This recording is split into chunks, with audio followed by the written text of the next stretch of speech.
Mani kalam na mo, magkalam ba? Uy, komando na.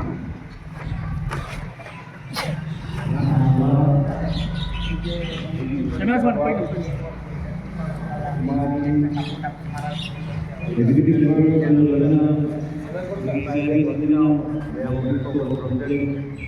जैसे कि निवेदन था आज सुबह कोई मांग क्यों नहीं थे मकुम हाल की नमक साहित्य क्या क्या नहीं मिली बा कोई केरिंग में आप क्या बोलते हैं ललना जैसे हाँ तो ठीक है ऐसे तभी कोई मदद का लेकिन तब दा जितने ललना कोई अभी भी कोई नहीं है तो नंबर मैं जो मैं भी अपनी नुमाइंदों को ना नुमाइंद कब वो ये तो कोई नहीं संग अपना स्वागत की समझ